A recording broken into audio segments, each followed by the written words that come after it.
We have Naresh Mirani as well as Kunal Bothra joining us on the charts, while Nischal Maheshwari is here to talk about the overall market setup. And very good afternoon to all of you. Nischal, let me come first to you and talk about the markets and get a sense of what are you making of this sort of a rebound. Do you think this is sustainable when you talk about the benchmark indices? Because most part of the correction of late, you actually hearing people talk about that it's already done. Good afternoon to you and your viewers. Obviously, bottoms get made basically only in hindsight. And we'll only come to know basically maybe a month or two later whether the bottom was there or not. But having said that, yes, I think a lot of water has flown down basically the river, and that's why you are seeing some amount of buying coming in.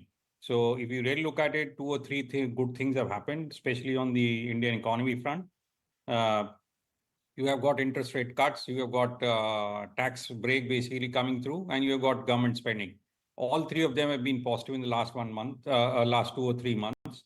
The only and a very big one problem is basically the international markets, and especially the US.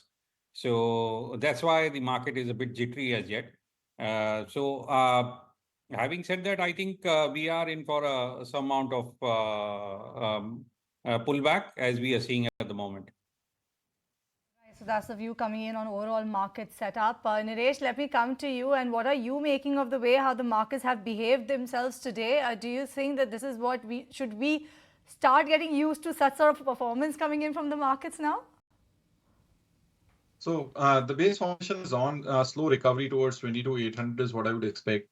The breadth is getting better. We are not seeing downticks in a sharp way. Although we are not seeing a major follow-up on buying upticks, but crossing 22,700, 800 would be a positive indication. For now, your stop loss says shift to 22,400. So for now, the bias is positive for a near-term bounce. Bias towards positive, rather positive bias towards a near-term bounce. But Kunal, keeping that sort of a setup in mind, what's your take coming on the broader markets? Because they've been hit the most. That's where the pain has been way too much when you talk about the benchmark indices. What's your take on that? So in every bounce or every rally, the mid caps, the small caps, we've seen that they were the ones which have fallen the highest, and the recovery over there would actually be not the first, because initially we see the recovery coming back into large cap names, into selective themes, selective sectors. And then once the market gets a lot of confidence and the sentiment becomes positive, that's the time when you see mid caps and small caps, they tend to outshine and outperform. So I believe that we are far away from those kind of points, at least in terms of sentimental perspective, where the markets could get back into a turnaround mode. So I think it's time that one looks at the selective spaces. So I think even in the mid caps and small caps, in the last 1 or 2 weeks, when the markets or when the indices were down, there were a lot many stocks which were trading at swing highs. Some of them were at 52-week highs for themselves. So I think it's better to be very selective and try and look at this as individual pockets rather than the entire sector.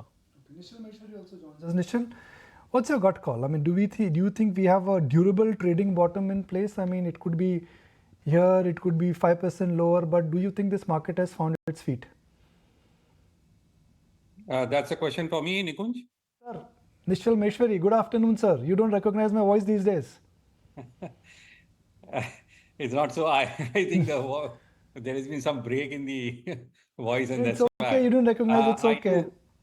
I do agree, Nikunj. I think we are very close to the bottom. That's the feeling even I get. But as I was telling you earlier, that bottoms get made in the hindsight, and that's why I'm not sure actually that we have already made one, or maybe there's going to be another. Because I'm actually looking out for April 2, when the Trump's reciprocal tariffs get done.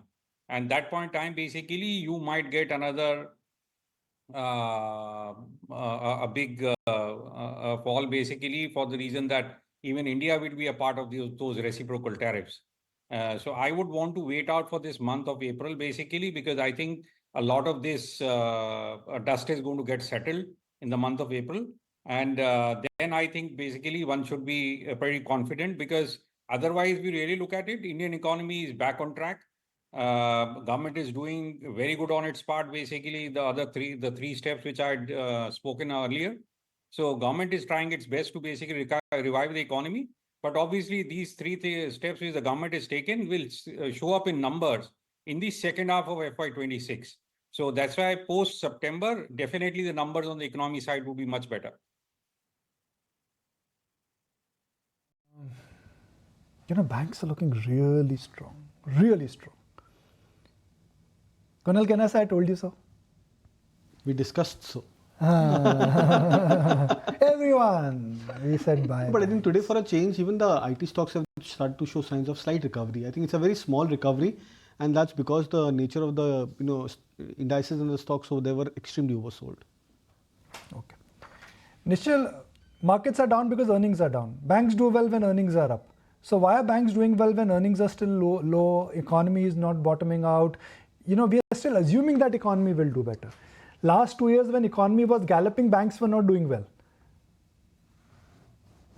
So what will happen is basically, obviously you were expecting another rate cut happening in April. So inflation is down, first rate cut has happened. The second one is what most likely to happen in April. So I think in a falling interest rate scenario, obviously the banks do well. And that's why we are seeing this time the rally is going to be led by banks very shortly. The other big thing remains to be most of the mutual funds are underweight banks. And they will definitely come and maybe buy more. And if the mood on the FI side, given that the dollar index is now reversed from 109 to around 103, 104. So even I believe basically post this April thing, the FIs will also start coming back basically to the Indian market because it's fallen quite a bit and the valuations are very attractive at these prices. So I think, and this time the rally would be led by banks. I feel strongly about that.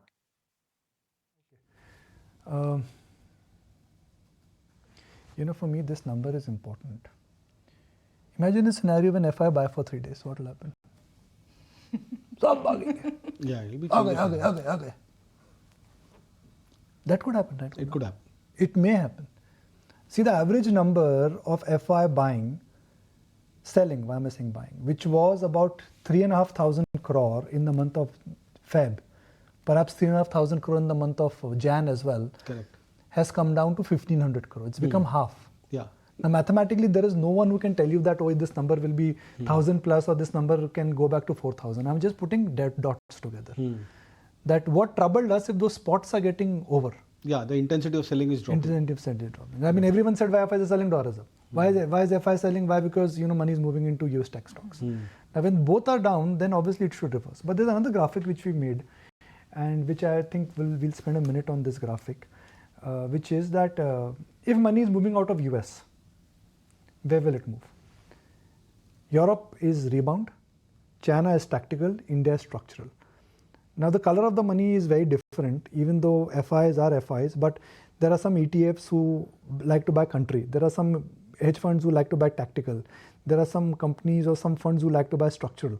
So if you look at that graphic, which we carried at about 212, I think you pretty much will get a sense of what I'm trying to say. But meanwhile, Nuresh, if this market is showing signs of life in large cap banks, how much more time before mid-cap banks, they start coming back again? When do you think this rally will trickle back to, let's say, a Federal Bank or a DCB, or for that matter, a IndusInd Bank or a CUB? A little more impactful move needed from the bank Nifty as such. And we've just seen relative strength via the fact they've not fallen as much as the Nifty has. So the Nifty bank goes up another 5%, say it crosses 50,500. That would be a tough ask for now. But that is when we cross the recent swing highs of 5,500. That is the point of time you could see small cap and mid cap banking make a comeback. I like the graphic, guys. I like it when markets go up. Everybody likes it when markets go up. Kunal doesn't like it. Do you like it when markets go up? Why should I not like it? No, I'm just asking. Maybe your positioning is short, yaar. Who knows? There is a buyer and a seller.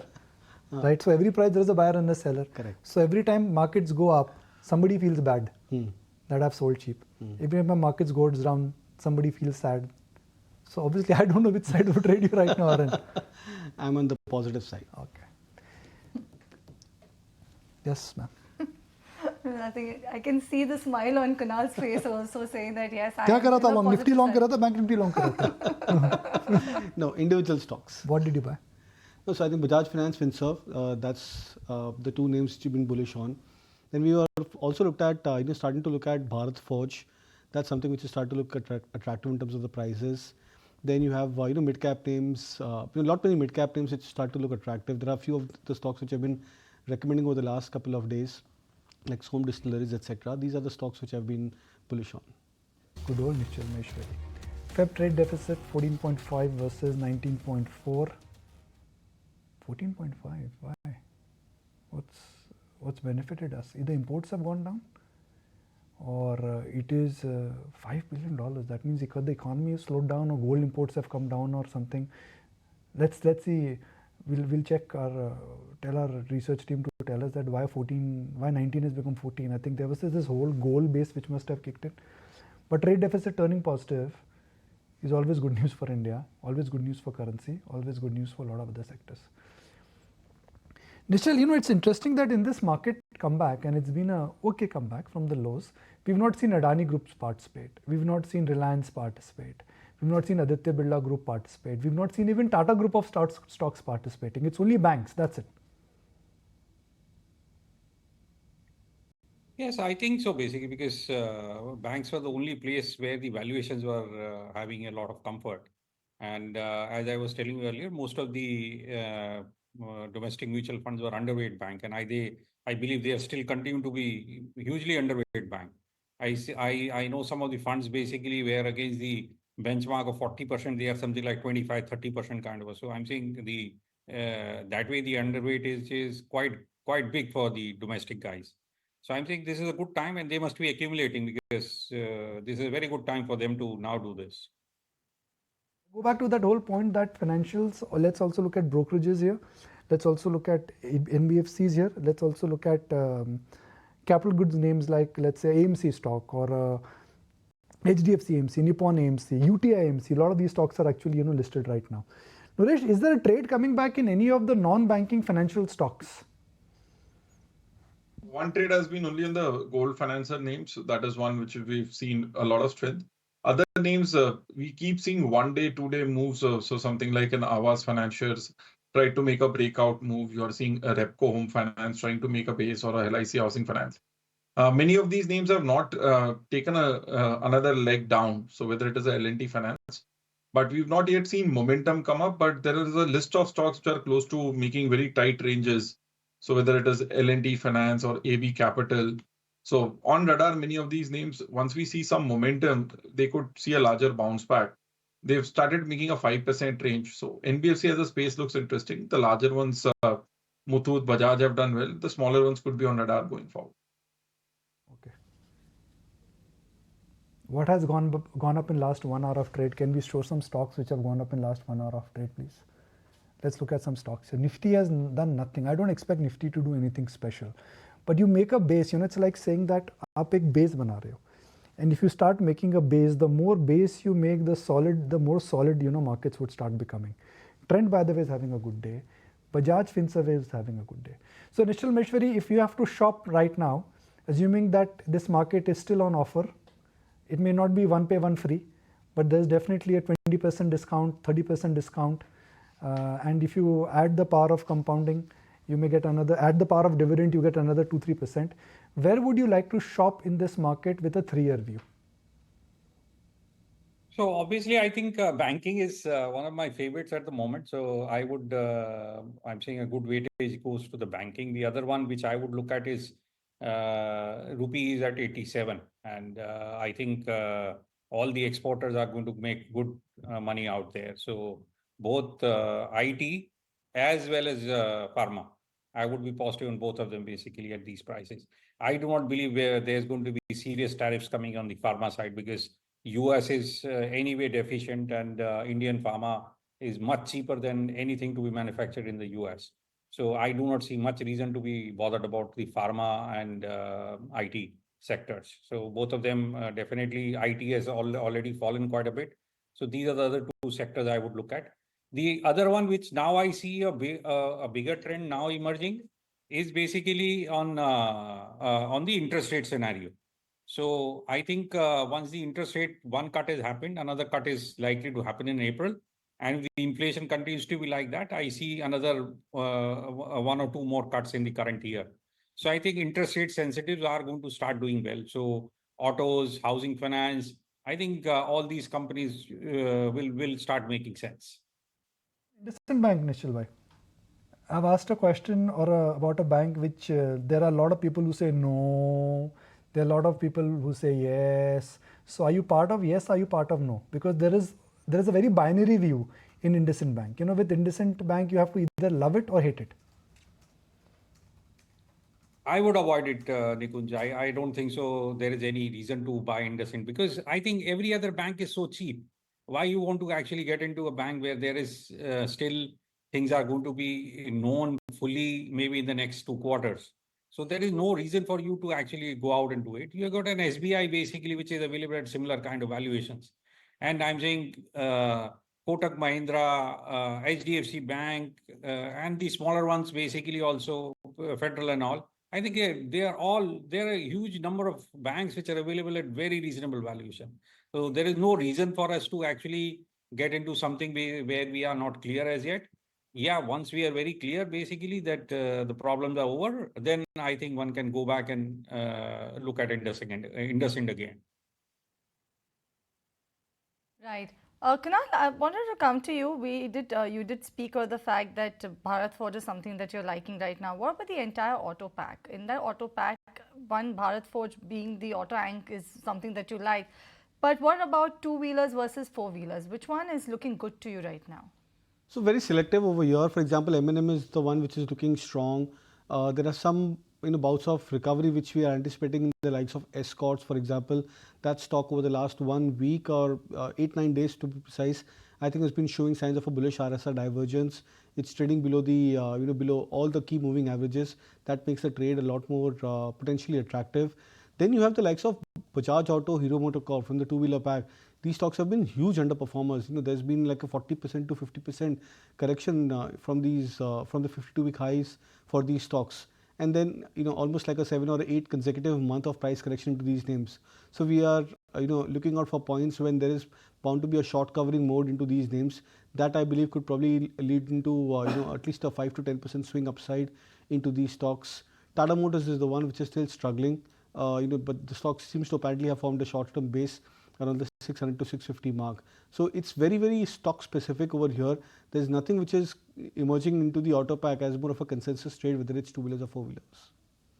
All right, so that's the take coming in on the auto pack. Niresh, what about metals? Because all of a sudden everyone's liking this particular space, given the fact what is happening to dollar index, what's happening to China. Our charts also signaling a big buy sign. So out of those names, one which has clearly given a reversal is Tata Steel, which has seen a good move over the last few sessions, and also volumes have been decent. So that is one stock. Another one is Hindalco. So metals as a pack, two names which have clearly shown relative strength and also have global exposure. That would be Tata Steel and Hindalco. Hindalco closer to 660 to 670 would be a good entry point. All right, so those are some of those metal names that are looking attractive. Nischal, let me ask you a question on basically which side of the fence are you when you talk about your India allocation? Should it be a Build India sort of names like which were erstwhile your capex related theme, the ones that have infra exposure, or would you be on the side where Consume India theme, which is your consumption plays? If you had to choose between these two, which one would you which one would be your go-to space? I think at the moment, basically, consumption seems to be more in favor. And I would actually put a 60-40 kind of a thing, more on the consumption side. Banking is also consumption, FMCG. I think with the government cutting the taxes, basically, as I was telling you, basically all these efforts which the government is taking will show up in numbers in a couple of quarters. So this is a good time to start looking at for all the consumption side of the basket. Anyway, on the capex side of the basket, basically the valuation is still very aggressive. Yes, there is going to be good growth there, but I think the valuation is not corrected as yet for my comfort. So I would want to hold on and maybe build up on the consumption side of the story. Right. So consumption side of the story is what you would bet on when you compare it, at least with the capex related theme, because the valuation there still seems to be a bit stretched. On that note, thank you so much, Nischal, for joining us on the show to talk about the sectors that are looking attractive. Definitely banks is featuring on Nischal's